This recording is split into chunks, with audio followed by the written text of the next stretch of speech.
Hello everybody and welcome back to the Endless Party. We are so glad you're here with us, as always. As always, we are. Today, we are super excited to share with you one of the messages that has resonated in our hearts lately. Struck a new chord with us. It really did. And this message is inspired by a book that Elijah... How'd you hear from it? So I don't even remember exactly where I heard it from, but somebody recommended that one of the greatest books of all time and that is a must-read for everybody is Man's Search for Meaning by Viktor Frankl. And I apologize if I don't say his name right because he is German. We think it's Frankl. I'm American. So I hope it's Viktor Frankl, but I could be completely wrong. Anyways, Elijah started to read this book and he was like, this book is so good, you have to read it. And so then I read it, and then of course after we read this book we were like, we have to podcast on it. Yeah. So clearly this episode is going to be all about man's search for meaning. Yes. And the way we're going to kind of organize the podcast is going to be similar in the way that the book is organized. So the first half of the book talks about Victor's experience in concentration camps, and then the second part of the book delves into meaning. And I'm going to go all into detail about, you're probably thinking now, wow, he was a concentration camp survivor? Yes, he was. So let me tell you a little bit more about a little backstory of Victor. Who this guy is. So Viktor E. Frankl is most known for being a Holocaust survivor. So he spent a total of 3 years in 4 different camps. I cannot pronounce the first camp. It's like Theresienstadt. Okay, Auschwitz, Kaufering 3, and Turkheim. I know I butchered those, but hopefully I don't know. Okay, but anyways, he spent a total of 3 years in those camps. But in all reality, time in these concentration camps only represented a short period of his long life. So by the time he entered the concentration camps at 37 years old, he had already spent much of his adult life as a psychiatrist and a neurologist, and he specialized in the treatment of suicidal patients. He had also developed his own psychotherapy school called logotherapy, and the school gets its name logotherapy because the word logos is Greek for healing through meaning. So basically, as a renowned psychiatrist, he had discovered how to treat his patients by helping them to find meaning in life. Mm-hmm. Anyways, so his lasting contribution has been to the field of psychology, with his recognition of meaning as a central factor in mental health and his advocacy that the psychologist's role was to help their patients find meaning. So that's a little bit of a background on who this author is.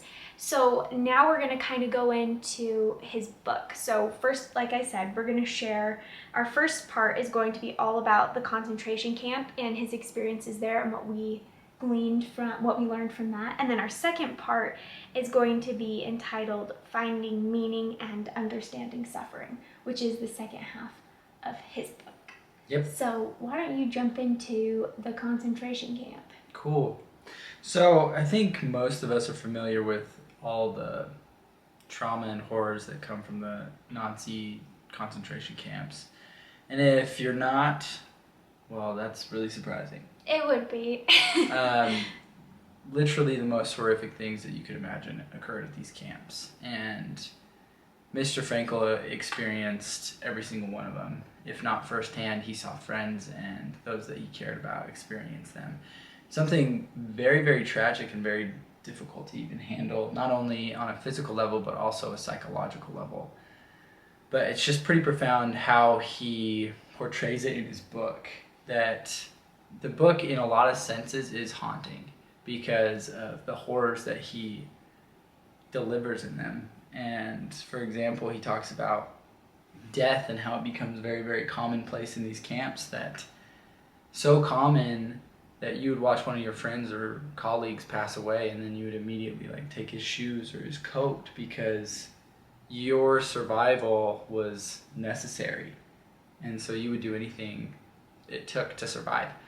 Like I said, so it's pretty haunting, but he explains how eventually he finds meaning through all of this concentration camp, and how they continually found meaning, even though they suffered such horrors and such wrongdoings. They were able to find just small and simple things that brought them joy, even amongst the greatest suffering that this world has ever seen.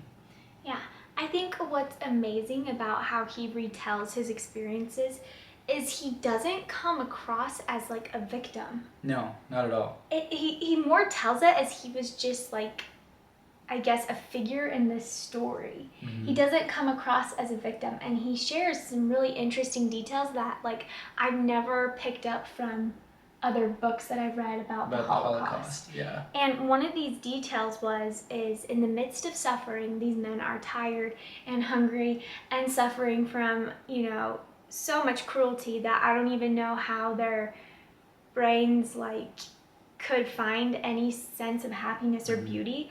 But he explained that men were still able to find art and humor within the camp.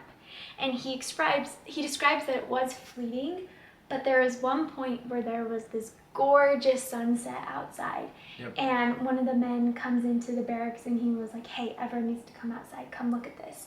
And there was just this gorgeous sunset, And I think that's really cool. I don't know if, okay, obviously, like, none of us have suffered in the way he has, but I don't know if any of you guys have had, like, a super long day, but then you go out and see that sunset.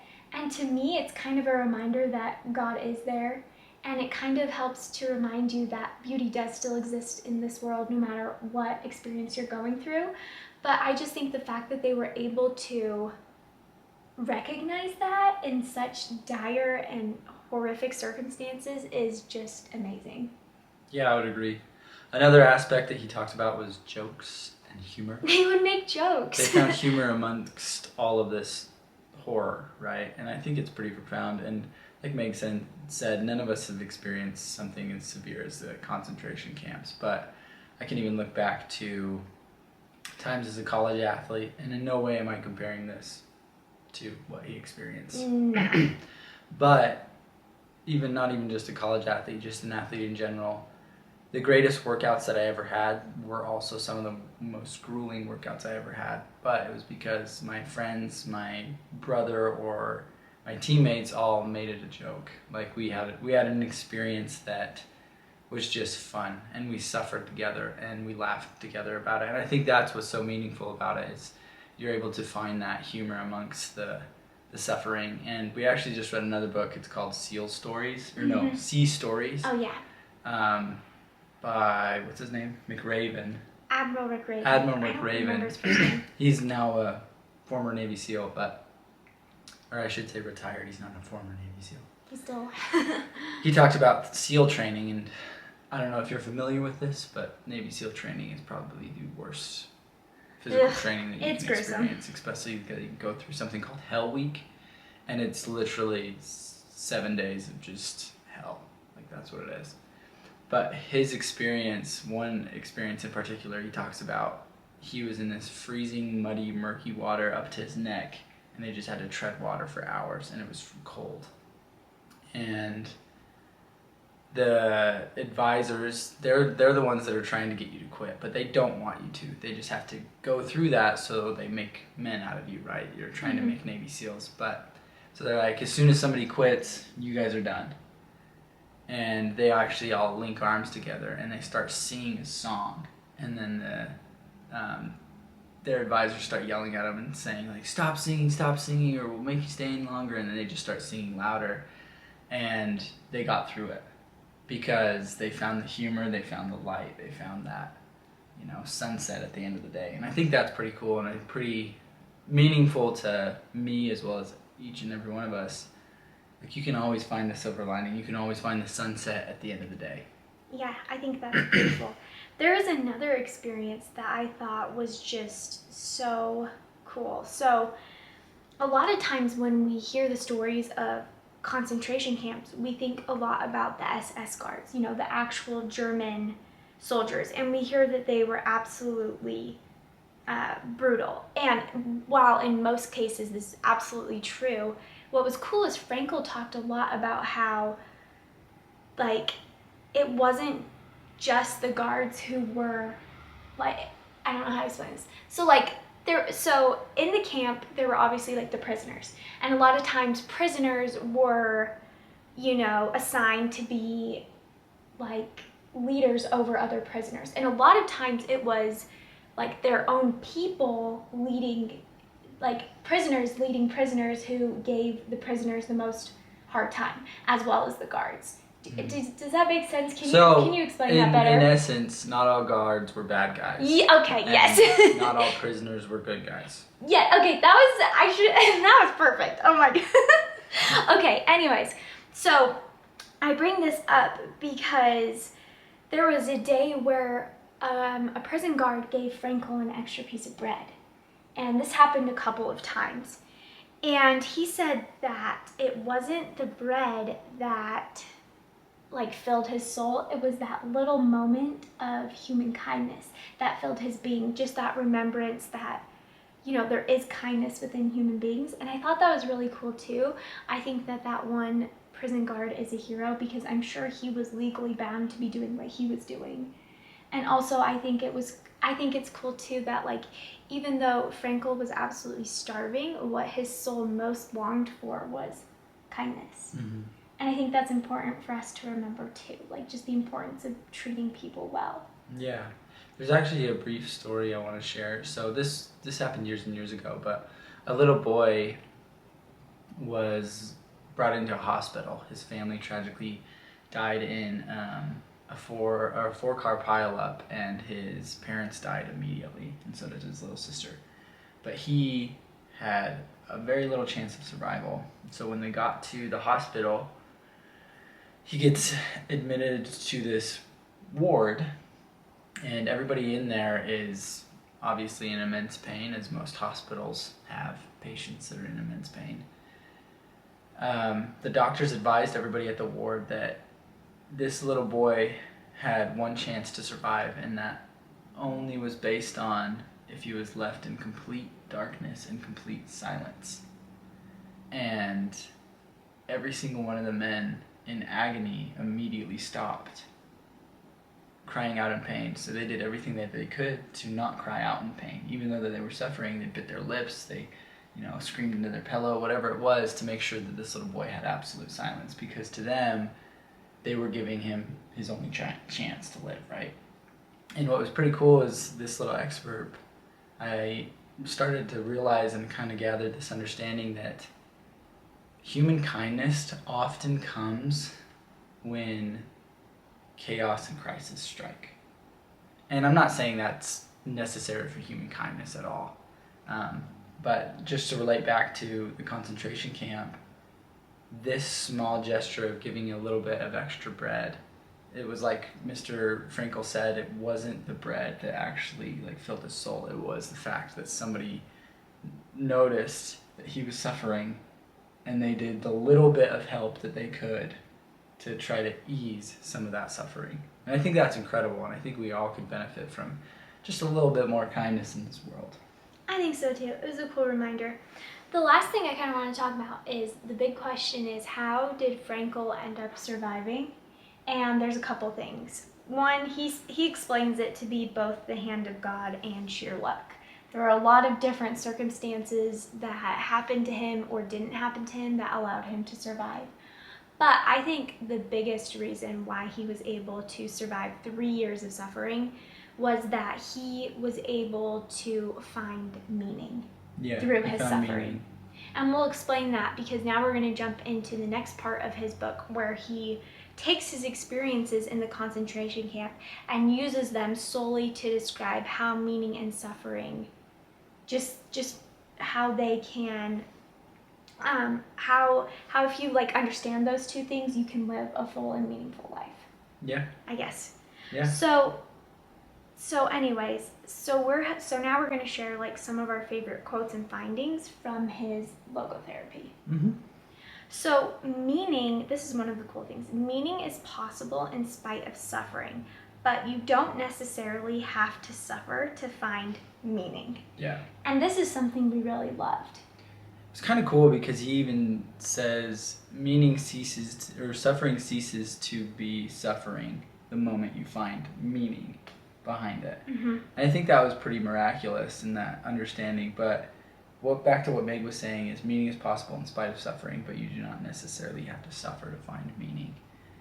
I think so many times, I don't even know how many people do this, but sometimes people think like, oh, like you have to suffer. You just have to like grit and bear it in order to find the success that you want or the meaning that you want. Or they're like, if I suffer, then I am a hero because Yes. I'm suffering. I'm some heroine because I'm suffering this great thing. And it's like, that's not true at all. Especially if it's self-inflicted. He explains that like, if your suffering is self-inflicted, then like that's on you and you are not a hero. No. I don't know what you are. I don't know why you're enjoying suffering. Yeah. Actually, it's been a really good question for us to ask ourselves. If we start to kind of get into more of a complaining mood or, I don't know, woe is us, a lot of times I'll be like, okay, but like, is this suffering self-inflicted? Am I choosing this upon myself? And if the answer is yes, but it's unnecessary, then I immediately just try to get rid of it. But if the answer is yes, I am choosing this suffering, then I always revert back to my why. And that's kind of what we're going to jump into now. You can survive anyhow if you have a great enough why. Yeah. I don't even remember who said that. I don't know. Did he say that? No. Oh. I mean, maybe he said it too, just in a different way. But anyways, not important. It's pretty miraculous because I even look at it in my own life. I think we've talked about this briefly in other podcasts, and you can survive anyhow if you have a great enough why. And currently, actually, the Olympic trials are going on. Yes. And incredible athletes all around the United States come together to battle to see who the top 3 will go to the Olympics. And it's been incredible and just inspiring to watch some of these athletes. But what's insane is you don't see the past 4 years that the athletes went through in order to get to this one race. Nope. And I'm speaking about track and field, right? Because that's the sport me and Meg love dearly. Anyways, they can endure countless hours of pain, suffering, work, miles and miles of running. Discipline, missing out on events. All of it, right? Because their why is strong enough. Like, you can endure anyhow if your why is strong enough, and that's why. Their why is Olympics, their why is Olympian, their why is gold medal. And all that suffering is nothing in comparison with that gold medal at the end of the day. And I think that's incredible, and that's really what this meaning is. And I use the sports analogy, but there's also greater whys than just sports or a gold medal, right? So for me, it's my wife and my children, my 2 little girls, or the things that we do, like this podcast, and just the meaning that we find within the things that we enjoy doing. So in the case of Frankl, he was able to live because he decided that he was going to continue to author his book and work on his school of logotherapy. So within the camp, he decided that his suffering was going to be used for the purpose of creating this book and helping others to find meaning in spite of suffering. Mm-hmm. And so that's why he made it.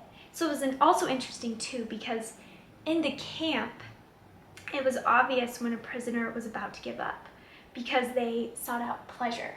So Viktor came to understand that, like, when he saw a prisoner giving up and smoking one of their last cigarettes, he knew that these people were going to lose the will to live because they became hopeless creatures.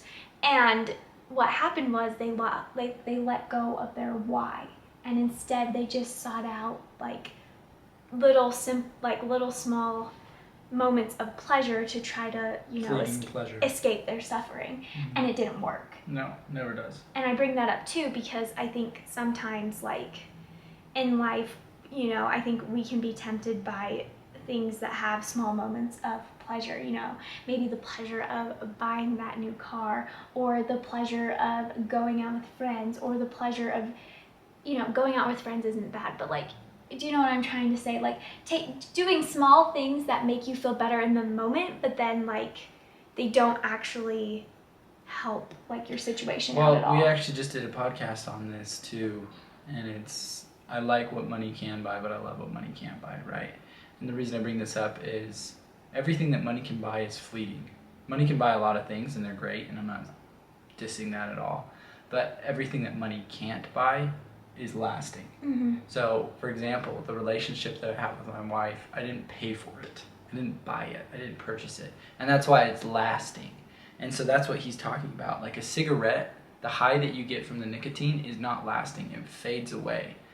And it's no different in life. And I think what was so cool about this is that he talks about it within the frameworks of this concentration camp, but it carries over into his therapy because he relates it to everyday life. That when we seek pleasure instead of happiness, we start to really actually suffer in misery. Mm-hmm. Because everything that we are seeking is fleeting. Yes. The next thing I want to talk about, we're going to shout out my friend Riley, because she talked to us about this last week, and I thought it was so cool. So, the world has expectations, but Christ fosters hope. And it's hope that can fulfill us. So, for example, within the concentration camp, there are prisoners who expected to be out of camp by Christmas. And when the war wasn't over by Christmas, like the death toll from Christmas to New Year's was the highest it had been in the camp the whole year, because of their dashed expectations. Because like their hope left. Their hope left because they expected to be home instead of like hoping to be freed, you know, eventually. You know? Does that make sense? Yeah, I think it makes sense. I think that what it was is that these prisoners did expect to be home by Christmas, but in all reality, when that didn't transpire, they had no more desire to live because they couldn't see the end. Mm-hmm. Because in their mind, they already had the end in place. But when it didn't transpire that way, they just died. Right. In essence, it did transpire that way. They were out by Christmas. They just died instead. Right. You know? Yeah. Which is really sad. But I think too, like in my life, sometimes I feel like I set unrealistic expectations of how, you know, certain days are gonna go, or what I think my life needs to look at. And instead, I wanna like get rid of my expectations and instead just have hope in Christ and like peace that He's taking care of my life and things are gonna be okay. Anyways, I thought that was kind of a cool thought. Yeah. So, like we kind of talked about earlier, even amongst their suffering, they were still able to find beauty and humor within the camp. So, Viktor Frankl, after his experience in the concentration camp, he explains that a Jewish rabbi came in and was suffering because of the death of his wife. And Viktor just goes, I can't bring your wife back, but he was able to change the man's attitude. And he helped this man discover new meaning.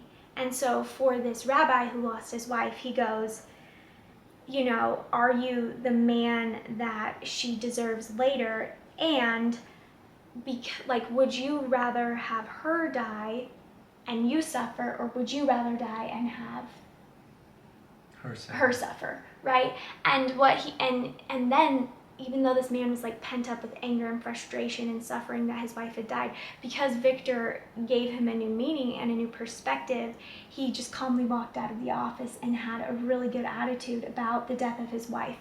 And there's something that Elijah and I repeat to ourselves all the time, and it's that attitudes are more important than facts. Mm-hmm. And no matter what your situation looks like, you can adopt a different attitude and, quite frankly, change your situation because of how you just look at it. Oh, I would agree. I think it's pretty miraculous how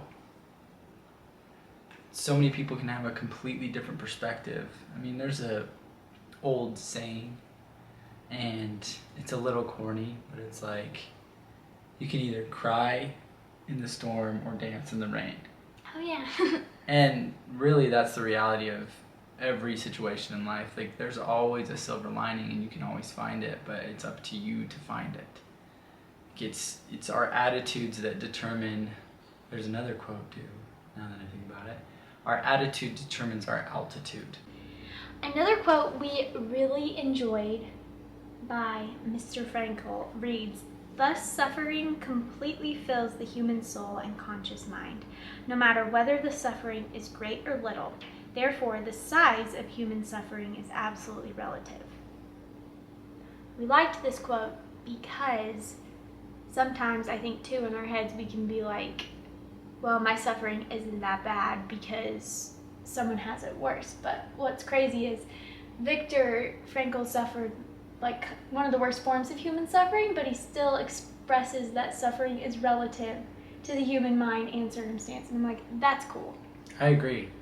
So, to give you a little bit of an example, when I ran at BYU, there was this famous workout called the Michigan, and it was a nightmare. It was a really grueling workout, just a really tough workout.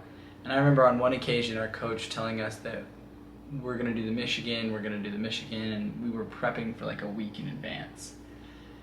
Get to the day that we're supposed to do the Michigan, and then he tells us we're actually just going to do a 6-mile tempo run, which was still grueling, but it wasn't nearly as bad as the Michigan. And because of that, we were all elated that we only had to do a tempo run of 6 miles instead of the Michigan. And so it was kind of interesting because as soon as we read this quote by Mr. Frankl, I understood what he means, that suffering is absolutely relative. Like, some suffering is by far worse than other suffering, and because you've endured certain things, you're able to endure harder things at times.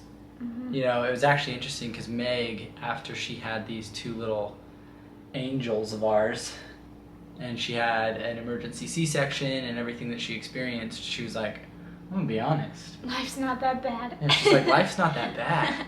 And exercising is easier to her, lifting weights is easier to her. No matter what she endures, she's like, this isn't as bad as being pregnant with twins and having an emergency C-section.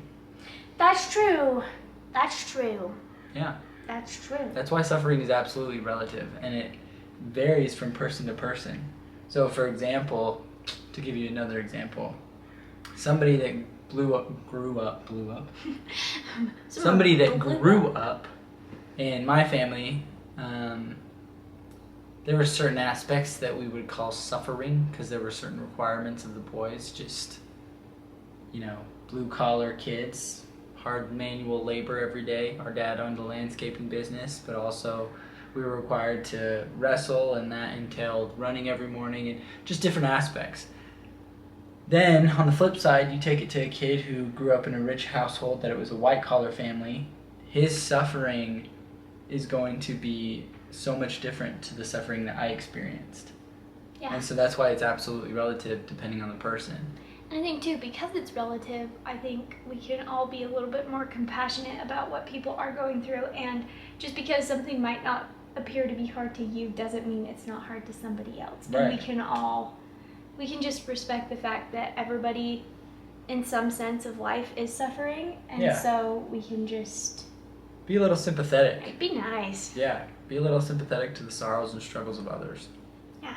So all of that was about what Viktor had to say about suffering, and now we're going to go into my favorite part of this podcast, and it's going to be all about meaning.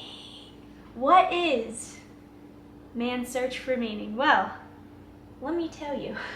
We're going to start with one of Viktor's quotes, and I thought this was kind of cool. So he goes, "We must never forget that we may also find meaning in life even when confronted with a hopeless situation, when facing a fate that cannot be changed. For what then matters is to bear witness to the uniquely human potential at its best, which is to transform a personal tragedy into a triumph, to turn one's predicament into a human achievement. When we are no longer able to change a situation, just think of an incurable disease such as an inoperable cancer. We are challenged to change ourselves." So, Elijah and I, we got married, and then we both of our running was ended. Not tragically, that sounds dramatic, but it wasn't in our hands why our running careers ended. And we kind of had this, it wasn't really a rut, but we had this, portion of our lives where we were like, well, what are we gonna do next? How are we going to find meaning in what we're doing? And so we moved, and that proved to be really hard too, and didn't quite give us what we were looking for. And for a little while there, we were just kind of like, woe is us, this is a tragedy, like, what are we gonna do about this situation? But what's so amazing is I think what we've chosen to do with our life is a testament to this quote where it's like, okay, well, it appears that every outside force is against us, but I can still change myself, and I can still determine what my destiny is and how I'm going to make this situation a triumph instead of something that's super negative. No, I would agree. It's interesting because as she was talking about that, with both of our running careers being ended in a less than triumphant way, we did really have to figure out who we were outside of running, and it was interesting because we did have to change ourselves. Yeah. Right? So we found ourselves in this new environment, and it was kind of this rut we were in, but then we came to this understanding and this conclusion that nothing in life is going to change. Our lot is still the same lot that we were given, but what we can do is we can change ourselves. And I think that was the greatest one of the greatest aspects about human life, is the fact that nothing is permanent so long as you are willing to change. I just always want to accept the challenge to change. Like, I just have changed my mindset towards suffering and adversity, and when I feel that something challenging is coming or happens, I try to get actually a little bit excited for it, and I try to turn it into something that's like, okay, well, I have this golden opportunity to learn something new, become someone different in a good way. And so that's what I try to do. And it's been really beneficial to me. It's actually kind of interesting. So Mr. Frankl has this quote too. He says, "Man is that being who invented the gas chambers at..." Auschwitz. Okay, let's start over. "Man is that being who invented the gas chambers at Auschwitz. However, he is also that being who entered those gas chambers upright with the Lord's Prayer on his lips." And I think that's profound, because within this life we have people like Stalin and Hitler, but on the flip side we also have people like Winston Churchill, Abraham Lincoln, and Nelson Mandela. And it's all up to us to determine who we become based on our choices. And what's so cool is, crazy, is Stalin and Hitler found meaning, a very sick and twisted meaning, but Nelson Mandela found meaning. And we can find that same meaning, something profound, something that can benefit life, something that can benefit humanity as a whole. And it's really just up to us to make that decision for ourselves. Yeah, I think that's beautiful. One of the last quotes, oh, no, we have two more. But I actually wanted you to share this one because this is one you really liked. Oh yeah, so we've all heard many different phrases as terms of how we should live. And for example, it's like, treat others the way that you want to be treated, or live each day in a day-tight compartment, or live every moment as if it is your last. So Mr. Frankl has this, and this is the epitome of his logotherapy. And he says, "Live as if you were living already for the second time, and as if you have acted the first time as wrongly as you are about to act now." Which is pretty cool. I think it's super cool. It's really cool because it puts into perspective that you actually have the choice to change right now. Like, you do not have to commit something that's wrong. You do not have to say something cruel or mean to somebody else. You have it within yourself to change immediately. I think it's beautiful. I really like that one. Okay, so we've been talking about meaning, but I wonder if some of you are thinking, well, how do I find meaning? Well, we're going to give you some ideas that he shared. So life has its own meaning for everybody, but it is up to you to find it. Yeah. And Frankl Varies says, from person to person. yeah, Frankl says the meaning of life differs from man to man, from day to day, and from hour to hour. What matters, therefore, is not the meaning of life in general, but rather the specific meaning of a person's life at a given moment. And I think this is so cool because we find meaning by answering for our own life. For example, this is something like at this point in my life, a lot of my meaning comes from being a young baby mom. I love to take care of my babies, and from hour to hour and day to day, that's what encompasses a huge portion of my life. I take care of my babies, and that's great. But in 18 years from now, they're not going to be in our house anymore, and I'm still going to be their mom, but it's going to be I'm going to be a different kind of mother, and my meaning is going to change.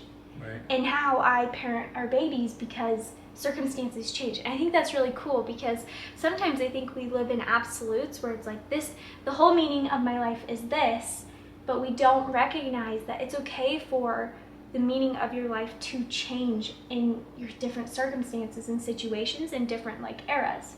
Well, for example, I think most of us are told our entire life, it's like work one job your whole life after you graduate college and then retire young. And then what? What do you do after that? And I think that's where people kind of struggle, is a lot of people retire and then they're like, what do I do now?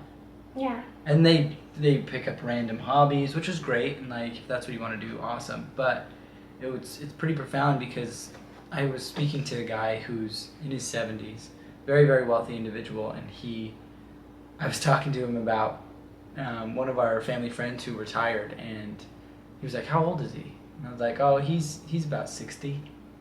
And he's like, that's way too young to retire. I was like, what? He's like, I never want to retire. Mind you, this guy is in his 70s. He's like, I love what I do. I have a passion for what I do. Like, why would I ever throw away what I believe is my purpose in life? And I think that's what's so cool about what Meg is speaking about is she's already developing the meaning of her life. One, the kids are just a major, major bonus, and they by far are a huge meaning in our life. Yeah. They bring us purpose, they bring us value. But what's cool is that each and every one of us can find more meaning outside of just our family or even our spouses. And he even talks about that. He says there's 3 ways we can find meaning. First, by creating a work or doing a deed. Second, by experiencing something or encountering someone. And third, by the attitude we take toward unavoidable suffering. And I think it's just so really profound within life is that we can all create our own meaning based on many different things. There's not just one end-all be-all in order for us to find the meaning and purpose of our own individual lives. I love that. Yeah. Really, I do. We have a couple more quotes we want to share, and then we'll wrap this podcast out. The first thing, Elijah's going to share this poem that he loves. I'm sure all of you have heard it. It's Invictus by William Ernest Henley, and I'm just going to read it for you. It says, out of the night that covers me, black as the pit from pole to pole, I thank whatever gods may be for my unconquerable soul. In the fell clutch of circumstance, I have not winced nor cried aloud. Under the bludgeonings of chance, my head is bloody, but unbowed. Beyond this place of wrath and tears looms but the horror of the shade, and yet the menace of the years finds and shall find me unafraid. It matters not how strait the gate, how charged with punishments the scroll. I am the master of my fate. I am the captain of my soul. And I love this because it directly applies to really what Viktor Frankl went through, is that he went through absolute hell, to put it frank, and yet his head was bloody but unbowed, and he still every day found meaning and purpose even though he was going through absolute misery. And because of that, he truly found that he was the master of his fate and the captain of his soul. And he did that because he went on to write this book and help thousands of other people find meaning in theirs. Millions. Probably millions. This book has sold over 20 million copies. Oh, wow. Okay. Millions of people. Millions of people.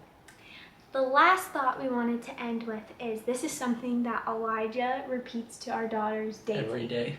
And they look up at him and they smile, and it's a really cute little thing. So Ella Wheeler Wilcox wrote this small poem, and this is just an excerpt of it, but it says, "There's no chance, no destiny, no fate that can circumvent or hinder or control the firm resolve of a determined soul." I think we'll leave you with that. I think so too. Put your mind to finding meaning and live up to it, and your life will change for the better. Find the meaning in your own life. You can. Absolutely. So, to just end off, thank you so much for listening. Yes. We really appreciate you being here. Until next time, find that meaning and purpose of your own life.